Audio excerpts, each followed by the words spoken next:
Hey guys, so we are going to take this tumbler. Now you can see I've already made lines on it, but we're going to take it from metal, which I've already spray painted this like very light taupey color, and we're going to make it into something a little bit better. I have this amazing vinyl from Banff. It is transparent, so that's why I did a little bit of a background. It's not white, but I want it to kind of match. These are very neutral tones, taupey tones, so we're gonna use that. And then I also had some of these. I don't know, will that be too much? We're gonna find out.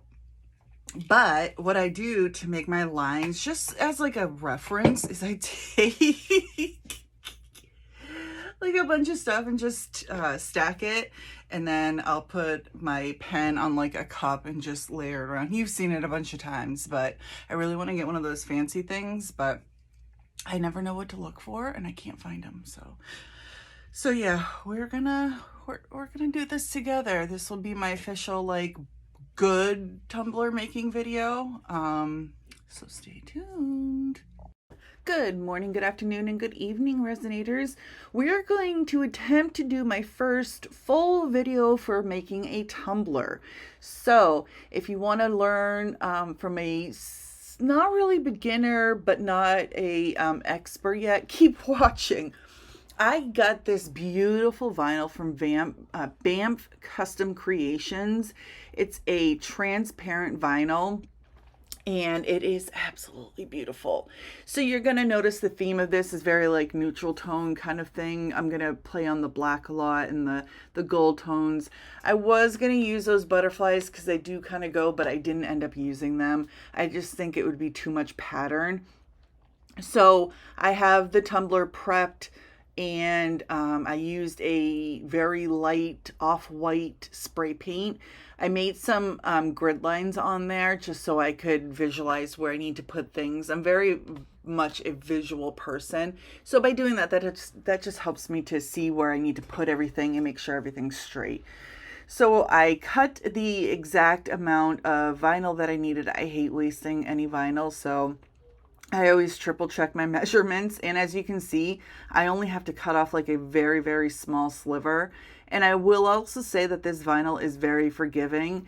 I've used a few of her vinyls now, and they are very easy to work with. Like if it's not aligned, you can pull it back up, and it's very, very forgiving. So I'm gonna cut this a little bit off just so the seams are flush.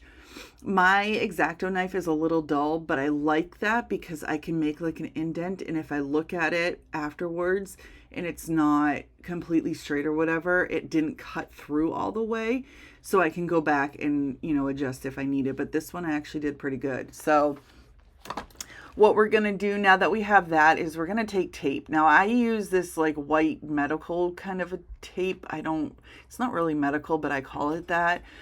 And it's sticky enough that it will stick to the cup. Nothing will get under it, but it's also not super sticky that it will pull things up.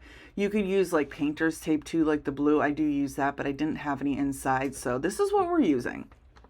So once I get on there, again, I'm going to go with the lines that I've made just to keep everything nice and crisp. We're going to mix up our glitters. So once I'm done doing this one, we're going to go over and mix a black and a gold glitter.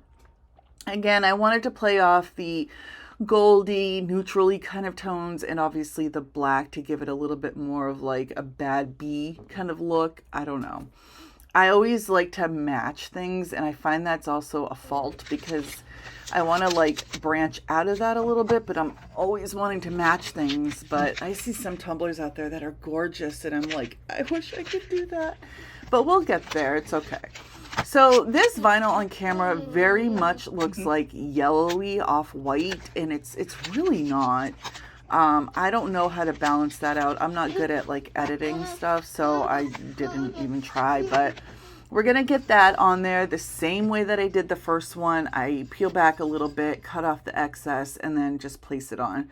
So now I'm going to use the Crystalac glitter glue. I really like this. I think it's easy to work with. The consistency of it is pretty nice. I don't use it to seal in glitter. I use it's from CC DIY Quick Coat. I find that that just works better. It's a urethane sealer, but that just helps to seal everything in. So here we are. We're going to mix up the glitter. Like I said, it's a black and a gold, and I did do about 2 coats of that just to get the opacity that I wanted, but I only filmed one of the coats.